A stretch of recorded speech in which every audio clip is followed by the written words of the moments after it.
Sampling and Sampling Designs MS95 Unit 05। हमने sampling methods MS08 के अंदर पहले भी कवर कर रखे हैं। उसी लेक्चर को यहां पर दोबारा रिपीट किया जा रहा है। ये रिपीटेशन है। अगर कुछ रह जाएगा तो हम यूनिट 5 का एक और पार्ट बना देंगे। What is sampling? सैम्पलिंग क्या होती है? जब हमारे पास बहुत बड़ी कोई संख्या में कोई चीज होती है, पॉपुलेशन होती है, उसकी हमें कुछ स्टडी करनी होती है, तो हम सैम्पलिंग करते हैं। जैसे कि फॉर एग्जांपल आप चावल बना रहे हैं। अब चावल पके या नहीं पके, आपने उसमें से 4 दाने निकाले, उनको दबा करके देखा, अगर वो 4 दाने पक गए मतलब सब पक गए। तो अगर एक लार्ज ग्रुप के बारे में आपको स्टडी करनी है, आप उस पूरे लार्ज ग्रुप में से कुछ पार्ट को आप सेलेक्ट कर लेते हैं और उस पार्ट को सेलेक्ट करके उस पार्ट पर स्टडी करते हैं और जो उसका रिजल्ट निकलता है उससे आप पूरे ग्रुप के बारे में अंदाजा लगाते हैं। ये जो प्रोसेस होता है, जिस प्रोसेस से हम एक लार्ज ग्रुप में से एक छोटा सा हिस्सा अपने स्टडी के लिए निकालते हैं, उसे सैम्पलिंग कहते हैं। ये बहुत तरीके से हम सैम्पलिंग कर सकते हैं, लेकिन सैम्पलिंग करना इस तरीके से करनी चाहिए कि वो जो लार्ज ग्रुप है उसकी सारी कैरेक्टरिस्टिक्स उस सैंपल में आ जाए। जैसे कि एक एग्जांपल देता हूं, जो हमारी पार्लियामेंट आजादी के बाद थी वो हमने इलेक्ट करके भेजी थी, बट क्या वो रिप्रेजेंटेटिव सैंपल था इंडियन पॉपुलेशन का? मेरे ख्याल से नहीं था। उसमें अधिकतर एडवोकेट थे। मेरे ख्याल से 80% तक एडवोकेट थे, पढ़े लिखे लोग थे, और इंडिया की पॉपुलेशन लार्जली लिटरेट नहीं थी। आजादी से लेकर के अगर अभी हम देखें तो क्या अभी जो पार्लियामेंट में बैठे हैं, क्या वो रिप्रेजेंटेटिव सैंपल है इंडियन पॉपुलेशन का? हाँ, कुछ हद तक हम कह सकते हैं, क्योंकि अभी जो पार्लियामेंट में बैठे हैं वो लगभग उतने ही परसेंट अनपढ़ हैं जितने परसेंट जो हमारी पॉपुलेशन में अनपढ़ लोग हैं। तो एक रिप्रेजेंटेटिव सैंपल होना चाहिए। तो रिप्रेजेंटेटिव सैंपल जो होगा वो आपके ग्रुप को रिप्रेजेंट करेगा, ताकि हम उस पर स्टडी करें तो आपके ग्रुप पर लागू हो सके। अब हम आते हैं एक बेसिक टर्मिनोलॉजी पर। तो हम इस बेसिक टर्मिनोलॉजी को स्टडी करें उससे पहले चलो हम एक एग्जांपल लेते हैं। मान लेते हैं आपके ऑर्गेनाइजेशन के अंदर आपका मैनेजमेंट जानना चाहता है कि नया जो उन्होंने ईआरपी सिस्टम लगाया है वो अच्छा है कि खराब है। ठीक है, आपका उसके प्रति रिएक्शन क्या है? तो सबसे पहले तो हमारा जो ऑर्गेनाइजेशन है उसके अंदर वो ईआरपी लोग यूज कौन करते हैं, जो भी उससे यूज करते हैं, आप उन्हीं की प्रतिक्रिया जानना चाहते हैं। कहने का मतलब यही है। तो ये जो आपका ग्रुप है जिसको आप स्टडी करना चाहते हैं उसे पॉपुलेशन कहते हैं, और पॉपुलेशन की जिस चीज को आप स्टडी करना चाहते हैं उसे हम पैरामीटर बोलेंगे। तो इस केस के अंदर आप क्या स्टडी करना चाहते हैं? उनका एटीट्यूड टुवर्ड्स ईआरपी। तीसरी चीज सैंपल। सैंपल क्या है? ये जो सारे लोग हैं जो ईआरपी यूज कर रहे हैं, अब इन सारे लोगों का तो आप इंटरव्यू ले नहीं सकते हैं। हो सकता है आपका ऑर्गेनाइजेशन इंडिया के अंदर 6 जगहों पर हो, तो आप चाहेंगे कि मैं कुछ सैंपलिंग ही ले लूं, मैं कहीं कहीं से कुछ कुछ लोगों के इंटरव्यू ले लूं और उनके इंटरव्यू के आधार पर हम मान लेंगे कि पूरे ऑर्गेनाइजेशन में ऐसा ही होता है। और चौथी टर्म है स्टैटिस्टिक। ये क्या है भला? ये जो आपने जो सैंपल लिया है उस सैंपल की जो कैरेक्टरिस्टिक्स हैं, जैसे उसका मीन, मोड, मीडियन और भी जो भी आप पैरामीटर कैलकुलेट करना चाहते हैं, ये उस सैंपल की कैरेक्टरिस्टिक्स। अब इस सैंपल की कैरेक्टरिस्टिक्स को आप पॉपुलेशन की कैरेक्टरिस्टिक्स कैसे बनाएंगे, वो that is a separate issue. लेकिन आपने जो सैंपल कलेक्ट किया है उस सैंपल के अंदर जो सैंपल की जो कैरेक्टरिस्टिक्स है उसको हम स्टैटिस्टिक बोलें। तो हम सैंपल क्यों लेते हैं भाई? हम ऑर्गेनाइजेशन में सारे लोगों का इंटरव्यू क्यों नहीं ले लेते कि भाई आपको ईआरपी पसंद है कि नहीं है? सबसे पहली चीज तो कि ये टाइम कंज्यूमिंग है, बहुत ज्यादा टाइम लगेगा, प्रैक्टिकली ये पॉसिबल नहीं है। और कॉस्ट भी बहुत ज्यादा लगेगी। अरे भाई, कोई ऑफिस दिल्ली में है, कोई मुंबई में है, मुंबई वालों के लिए या तो आप उड़ करके जाओ प्लेन से, या फिर उनको यहां बुला लो, या फिर टेलीफोन पर उनसे बतियाओ, जब जाकर के आपका ये हो पाएगा। तो कॉस्टिंग जो है वो बढ़ जाती है अगर सैंपल साइज आपका बड़ा है या पूरे ही पॉपुलेशन की आप सैंपलिंग करने के लिए बैठ गए हैं। तो फिर फिजिकली ये पॉसिबल नहीं है। कई जगहों पर जैसे कि आपको बोल्ट की स्ट्रेंथ फाइंड आउट करनी है कि भैया मैंने जो कंपनी में जो बोल्ट बना रहा हूं उसकी स्ट्रेंथ क्या है, उसकी मीन स्ट्रेंथ क्या है। मतलब मैं कहना चाहता हूं कि भैया ये मेरा बोल्ट है, ये इतने हजार न्यूटन वजन झेल लेगा, प्लस माइनस इतना परसेंट। मैं अगर उसकी स्ट्रेंथ कैलकुलेट करने बैठूंगा तो मुझे उसे तोड़ तोड़ के देखना पड़ेगा। और अगर मैं एंटायर पॉपुलेशन यानी जितने भी बोल्ट मेरे मैन्युफैक्चर करे उन सभी को अगर तोड़ करके मैं ये देखना चाहूं कि उनकी स्ट्रेंथ क्या है, तो फिर तो भैया मेरा होलिया प्रोडक्शन, फिर तो मैं घाटे में चला जाऊंगा। तो फिजिकली ये पॉसिबल नहीं है, प्रैक्टिकली भी कई जगह पॉसिबल नहीं है, समय बहुत ज्यादा लगता है, एजेस लग जाएंगी। अब मान लेते हैं हमें दिल्ली की पॉपुलेशन का रुझान कैसा है हमारी कोल्ड ड्रिंक की तरफ, ये पता करना है। तो दिल्ली की पॉपुलेशन के हर एक आदमी से अगर मैं मिलने बैठ गया तो जिंदगी बीत जाएगी, कंपनी बंद हो जाएगी, तो वो भी पॉसिबल नहीं है। फिर रिलायबिलिटी, हमें रिजल्ट चाहिए, एक रिलायबल रिजल्ट चाहिए। मतलब हमारा कॉन्फिडेंस लेवल अगर 98%, 99% के साथ अगर हम कॉन्फिडेंस के साथ बोल सकते हैं कि भाई 99% कॉन्फिडेंस के साथ बोल रहा हूं कि ये करेक्ट है, तो मेरे ख्याल से 99% का कॉन्फिडेंस बहुत अच्छा है। आपको क्या चाहिए, 99.9 चाहिए क्या, या आपको उससे भी ज्यादा चाहिए? एक्यूरेसी मैनेजमेंट में कितनी चाहिए? आपको डिसीजन लेना है तो मेरे ख्याल से अगर थोड़ा सा टॉलरेंस अगर उस एक्यूरेसी की कम ज्यादा भी होगी तो चलेगा। एक्यूरेसी बढ़ाने के लिए आपको सैंपल साइज बहुत ज्यादा बड़ा करना पड़ सकता है, और एक्यूरेसी अगर आपकी थोड़ी सी भी अगर आप कॉम्प्रोमाइज कर लेंगे एक्यूरेसी पर, तो आपका सैंपल साइज कम हो जाएगा। तो पूरी पॉपुलेशन को आपको इंटरव्यू करने की जरूरत नहीं है, पूरी पॉपुलेशन से रिस्पांस लेने की जरूरत नहीं है, पूरी पॉपुलेशन से रिस्पांस लेकर के कोई फायदा नहीं है। कुछ सैंपल का भी अगर आप रिस्पांस ले लेंगे, अगर रिप्रेजेंटेटिव सैंपल है, तो मेरे ख्याल से बहुत अच्छे कॉन्फिडेंस के साथ आप रिजल्ट को बता सकते हैं। और जब आप बहुत बड़ी पॉपुलेशन का अगर आप इंटरव्यू लेंगे या रिस्पॉन्स लेंगे, तो quality of data becomes N concern. इतनी बड़े दिल्ली जैसे पूरे एरिया के अंदर सारी पॉपुलेशन का आपको सर्वे करना हो तो आपको बहुत ज्यादा तो सुपरवाइजर चाहिए होंगे। कुछ लोग तो निकल जाएंगे सर्वे करने के लिए और जाकर के अपने घर बैठ जाएंगे और फर्जी डाटा बना करके ले आएंगे। जो है quality of data also becomes a concern. अब आते हैं मेन टॉपिक पर, जो कि है सैम्पलिंग मेथड। ये बहुत इंपॉर्टेंट टॉपिक है, आपका कई जगह ये काम आएगा। आपका इस कोर्स के अंदर बहुत ज्यादा लाइक्लीहुड है कि आपसे क्वेश्चन पूछा जाए सैम्पलिंग मेथड के ऊपर, इसलिए आप इसको जरा ध्यान से देख लें। सैम्पलिंग मेथड दो तरीके के हो सकते हैं, one is probabilistic method and another is non probabilistic method. Probabilistic method के अंदर क्या है कि हर एक मेंबर जो है आपके ग्रुप का या पॉपुलेशन का, जिसको आप स्टडी करने के लिए बैठे हैं, उसका सैंपल में शामिल होने के चांसेस है। ठीक है, तो मान लेते हैं कि दिल्ली की पॉपुलेशन जितनी भी है, तो उसमें से कोई भी आदमी हो, जब वो सैंपलर जब उसको बना रहा है सैंपल को, तो आपका भी उस सैंपल में सम्मिलित होने के चांसेस होंगे। So there is always a chance कि any element of the population में गेट सेलेक्टेड, जबकि नॉन प्रोबेबिलिस्टिक सैंपलिंग के अंदर ऐसा कोई जरूरी नहीं है। अब हम सबसे पहले आते हैं प्रोबेबिलिस्टिक सैंपलिंग के अंदर। इसके अंदर सबसे पहला टॉपिक है simple random sampling. Simple random sampling के अंदर हम रैंडमली जो है हमारे सैंपल के मेंबर्स को चूज करेंगे। एक एग्जांपल लेते हैं कि आपके पास लिस्ट है कि हमारी हाउसिंग सोसाइटी में कितने लोग रहते हैं। हमारी हाउसिंग सोसाइटी के अंदर 500 लोग रहते हैं। 500 लोगों की लिस्ट है मेरे पास। मैं उसमें से रैंडमली मींस बेसिकली रैंडमली, ऐसा नहीं कि अपनी मर्जी से कोई भी चूज कर लिया। रैंडमली मैं कोई रैंडम नंबर जनरेट करके या कुछ जनरेट करके उन 500 लोगों के हाउसिंग नंबर, मैं पहले तो सबसे पहले तो अपने जितने भी पॉपुलेशन के मेंबर्स हैं उनका मेरे को पता होना चाहिए। मैं उन सबको एक नंबर दे दूंगा, सीरियल नंबर 1 to 500। उसके बाद मैं रैंडम नंबर जनरेट करूंगा। मान लेते हैं मेरे को 100 जनों का सैंपल लेना है, तो मैं 100 रैंडम नंबर जनरेट करूंगा 1 to 500 के बीच में, या समथिंग लाइक दैट, ऐसा कुछ करूंगा मैं, और मैं उनको रैंडमली चूज करूंगा। So this will be known as simple random sampling. दूसरी तरह की सैंपलिंग है सिस्टमेटिक सैंपलिंग।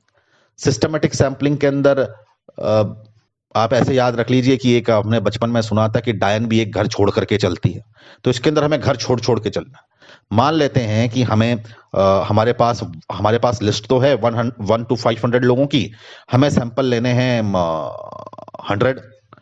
तो मैं हर एक पांचवें घर को, मतलब 1 से स्टार्ट हो जाऊंगा, 1 का सैंपल ले लूंगा, फिर 6 का सैंपल ले लूंगा, फिर 11 का सैंपल ले लूंगा, फिर 16 का सैंपल ले लूंगा। इस तरीके से मैं 5-5 घर छोड़ करके मैं सैंपल लेता रहूंगा, तो I will have my required number of samples.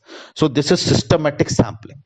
Systematic sampling के अंदर कुछ कुछ टाइम पर आपकी गड़बड़ियां भी हो सकती हैं। मान लेते हैं कि वो किसी तरीके से असेंडिंग या डिसेंडिंग ऑर्डर के अंदर अरेंज्ड हैं। जैसे कि हम स्टूडेंट पे हम सर्वे करना चाहते हैं कि उनको पढ़ाई कैसी लगती है, ठीक है, और हमने उनको असेंडिंग या डिसेंडिंग ऑर्डर के अंदर किसी हिसाब से कि वो गेम्स में कैसे हैं उस हिसाब से हमने असेंडिंग या डिसेंडिंग ऑर्डर में अरेंज कर रखा है, और अब हम उससे हम लोग जो है वो सिस्टमेटिक सैंपलिंग कर रहे हैं, तो सैंपलिंग के रिजल्ट सही नहीं आएंगे।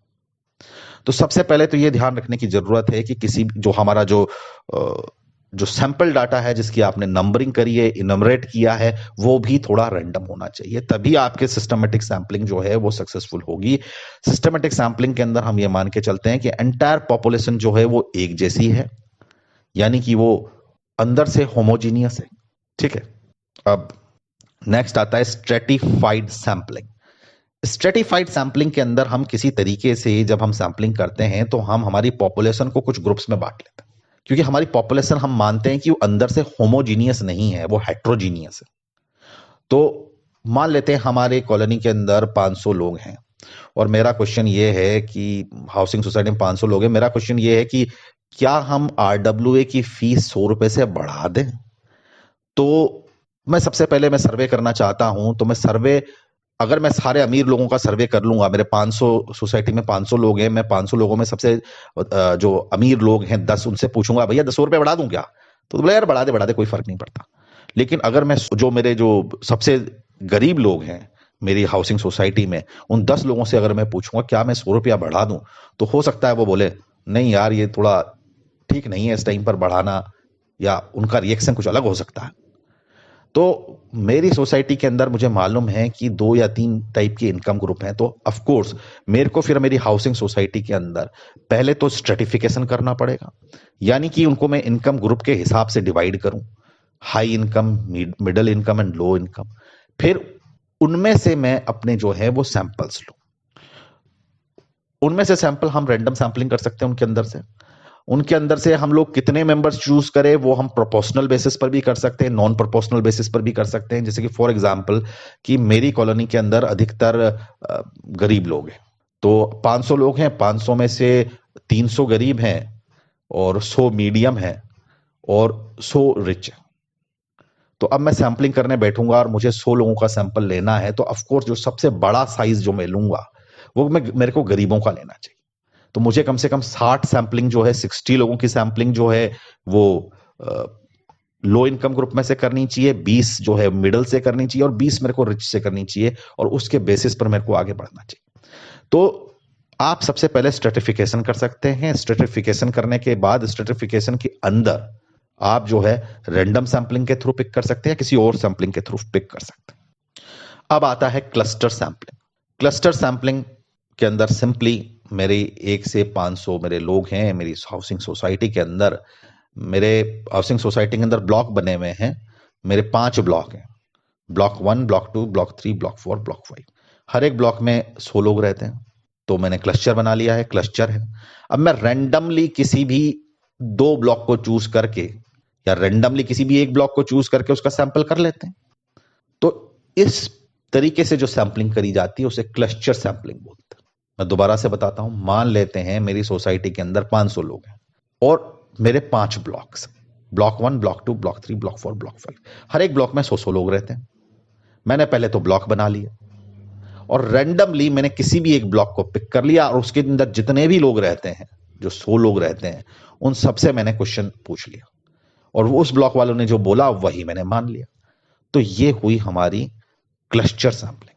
तो क्लस्टर सैंपलिंग के अंदर और सबसे बड़ा क्वेश्चन ये आएगा कि क्लस्टर सैंपलिंग के अंदर और जो हमने स्ट्रेटिफाइड सैंपलिंग जो हमने पहले देखी उसके अंदर फर्क क्या है। सबसे बड़ा फर्क मैं बताता हूं। पहली चीज, क्लस्टर के अंदर हम ये मान के चल रहे हैं कि पॉपुलेशन जो है वो होमोजीनियस है। ठीक है, यानी कि क्लस्टर के अंदर जो हैं लोग जो हैं, एक क्लस्टर मैंने चूज किया, क्लस्टर यानी कि ब्लॉक ए और ब्लॉक बी, तो मैं ये मान के चल रहा हूं कि हर एक क्लस्टर के अंदर एक जैसे लोग। अगर मान लेते हैं इनकम ग्रुप मान करके चलें, तो इनकम ग्रुप क्लस्टर 1 में और क्लस्टर 2 में एक जैसी, या फिर जितने अमीर क्लस्टर 1 में हैं उतने ही अमीर क्लस्टर 2 में हैं, जितने गरीब क्लस्टर 1 में हैं उतने ही गरीब क्लस्टर 2 में हैं। अगर ऐसा है, होमोजीनियस आपकी पॉपुलेशन है, तो आप क्लस्टर बना सकते हैं, कोई दिक्कत नहीं। और अगर आपकी पॉपुलेशन जो है वो ऐसी नहीं है, तो आपको पहले स्ट्रेटिफिकेशन करना पड़ेगा और स्ट्रेटिफिकेशन करने के बाद आपको उसकी सैंपलिंग करनी पड़ेगी। तो स्ट्रेटिफिकेशन के अंदर आपके एंटायर पॉपुलेशन जो है वो हेट्रोजीनियस है, आपने उसको स्ट्रेटिफाइड किया है और स्ट्रेटा बनाए हैं, अलग अलग आपने कैटेगरीज बनाई हैं, और एक कैटेगरी दूसरी कैटेगरी से अलग है, यानी कि one category is heterogeneous with respect to another category, one strata is heterogeneous to another strata. However, within the strata, the population is homogeneous. तो ये जो है ये मेजर डिफरेंस है क्लस्टर और स्ट्रेटा का। अब आता है मल्टी स्टेज सैंपलिंग। ये 2 लाइनें आपकी बुक में लिख रखी हैं, वैसे कोई इंपॉर्टेंट नहीं है, लेकिन फिर भी एक नॉलेज के लिए आप जान लीजिए कि कहीं कहीं पर ऐसा भी हो सकता है कि हम पहले स्ट्रेटिफिकेशन करें और स्ट्रेटिफिकेशन करने के बाद हम लोग उसका क्लस्टर बना लें, या पहले क्लस्टर सैंपलिंग कर ले और क्लस्टर के अंदर स्ट्रेटिफिकेशन कर ले। यानी कि मान लेते हैं कि वही हमारी कॉलोनी है यार, 500 लोग हैं और 500 घर हैं, और हमने जो है क्लस्टर बना लिया, block 1, block 2, block 3, block 4, block 5, और रेंडमली एक ब्लॉक को चूज कर लिया, और उस ब्लॉक के अंदर 100 लोग रहते हैं, मैं तो 100 के 100 लोगों की सैंपलिंग करने बैठ गया। लेकिन फिर बाद में मालूम चली बात कि यार ये इनकम ग्रुप का भी चक्कर हो सकता है। तो चलो ठीक है, मैंने उसके अंदर स्ट्रेटा बना ली। मैंने जो ब्लॉक चूज किया, जिस ब्लॉक को मैंने चूज किया, उस ब्लॉक के अंदर मैंने स्ट्रेटिफिकेशन कर दिया और 3 इनकम ग्रुप बना लिया, और उसके प्रोपोर्शन, जिस हिसाब से पॉपुलेशन में उनका प्रोपोर्शन था, उस हिसाब से मैंने उनसे सैंपल ले लिया। तो ये भी एक तरीका हो सकता है, आप इसे मल्टी स्टेज या मल्टी फेज सैंपलिंग बोल सकते हैं। आपके कई जगह पर जो है, कहीं कहीं पर कभी कभी कुछ सब टाइप्स अचानक से उभर आते हैं आपकी सैंपलिंग के, तो वो इतना जरूरी नहीं है। इनफैक्ट उनकी डेफिनेशन तक जरूरी नहीं है आपको जानने के लिए। जितना पढ़ा दिया गया है इतना ही बहुत है, इसके बाहर कुछ नहीं आएगा। जब आप पीएचडी करेंगे तब आपको जरूरत पड़ेगी उनकी। अब आते हैं नॉन प्रोबेबिलिस्टिक सैंपलिंग पर। नॉन प्रोबेबिलिस्टिक सैंपलिंग यहां पर 3 तरह की दे रखी है आपकी किताब के अंदर। ये परपोजिव और जजमेंटल सैंपलिंग जो है ये अलग अलग दे रखी है, लेकिन मैंने जहां पर भी इंटरनेट के अंदर सर्च किया है, दोनों एक ही कैटेगरी या एक के अंदर दूसरी कैटेगरी मानी गई है। तो मैं इन दोनों को एक साथ ही ले रहा हूं। आप भी एक साथ ही लें तो ज्यादा बेटर है, क्योंकि समझने में भी एक साथ ही बेटर ही आते हैं, अलग अलग मेरे को भी नहीं समझ में आ रहे। तो कन्वीनियंस सैंपलिंग की अगर बात करें तो कन्वीनियंस सैंपलिंग बड़ी आसान है। आपकी सहूलियत के हिसाब से सैंपलिंग ले लो। मैं तो रास्ते से जा रहा था, भेलपूरी खा रहा था, अब जो मिल गया, ले ली सैंपलिंग। रास्ते से गुजर रहे थे, भाई साहब गुटखा चबाते सिगरेट पीते हुए सामने से आ रहे थे, हमने सोचा चलो इसी को हम लोग सर्वे का फॉर्म पकड़ा देते हैं, फ्री तो है ही। फिर दूसरे बाबूजी कोट पहन करके जल्दी जल्दी भागे चले जा रहे थे, हमने सोचा इसको तो क्या रोकें, इसको तो जाने दो। तो कन्वीनियंस सैंपलिंग के अंदर it is completely left to the convenience of interviewer. अब एक इंटरव्यूअर साहब थे हमारे, वो जब निकल जाते थे इंटरव्यू लेने के लिए या सैंपल लेने के लिए, तो जब वो लड़कियों का कुछ ज्यादा ही सैंपल लेते थे। तो कन्वीनियंस सैंपलिंग के अंदर जो बायसनेस है, आपके इंटरव्यूअर की जो बायसनेस है, that may create problem into the sample. तो sample could also be biased in nature. तो भाई साहब जितने भी सैंपल लेंगे उसके अंदर जो है वो लड़कियों के सैंपल ज्यादा लेंगे, तो वो बायसनेस तो हो जाएगी ना, मेल एंड फीमेल का रेशो अपने आप डगमगा जाएगा। दूसरा है प्रपोजिव और जजमेंटल सैंपल। ये जजमेंटल सैंपल ऐसा है कि बहुत बड़ी पॉपुलेशन है और उस पॉपुलेशन के बारे में कुछ हमें आइडिया भी नहीं है। मतलब जैसे कि हम लोग चले गए कहीं कच्ची बस्ती के अंदर या कहीं ऐसे एरिया में चले गए, हमारे पास तो लिस्ट तो अब है नहीं हर एक। जैसे कि हमने प्रोबेबिलिस्टिक सैंपलिंग में देखा था कि हमारे पास हर एक मेंबर के लिस्ट थी, हमने उनको सबको सीरियल नंबर दे दिए थे, रैंडमली पिक कर लिया था। यहाँ पर हम एक कच्ची बस्ती में पहुंच गए हैं, एक झुग्गी झोपड़ियां हैं, वहां पर कितने लोग यहाँ पर रहते हैं उनका तो कोई सीरियल ऑर्डर के अंदर नाम पता क्या सरकार तक को पता नहीं है, वोटर डिपार्टमेंट को पता नहीं, हमको कहां से पता होगा। तो हमने वहां के सरपंच वरपंच मुखिया लोगों से पकड़ लिया, भाई यहाँ पर अधिकतर लोग कहाँ के हैं? बोले अधिकतर लोग वहां के हैं, वहां काम करते हैं, सबसे ज्यादा वहां रहते हैं। तो वो जो एक्सपर्ट ने जो बोला या एक्सपर्ट की जो ओपिनियन रही, हमने उसके हिसाब से हमारी सैंपलिंग डिजाइन करी। क्लस्टर और स्ट्रेटिफिकेशन तो यहां पर होगा नहीं क्योंकि हम प्रोबेबिलिस्टिक कर नहीं रहे, नॉन प्रोबेबिलिस्टिक है, लेकिन फिर भी जो उन्होंने बताया हमने उस हिसाब से हमने सैंपलिंग करी। तो कुछ लोगों को हमने हो सकता है सैंपल से निकाल दिया हो किसी वजह से।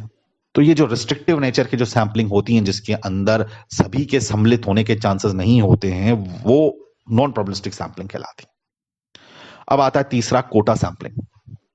अब कोटा सैंपलिंग ऐसी है कि कर तो हम नॉन प्रोबेबिलिस्टिक सैंपलिंग रहे हैं, लेकिन हम चाहते हैं कि किसी तरीके से नॉन प्रोबेबिलिस्टिक कर ले, यानी कि कन्वीनियंस वनवीनियंस टाइप्स ऐसी टाइप की हम लोग कर ले। हमारे पास लिस्ट तो है नहीं प्रॉपर, कच्ची बस्ती के अंदर जाकर के खड़े हो गए हम लोग, तो प्रोबेबिलिस्टिक तो हो नहीं पाएगी, नॉन प्रोबेबिलिस्टिक ही करना पड़ेगा।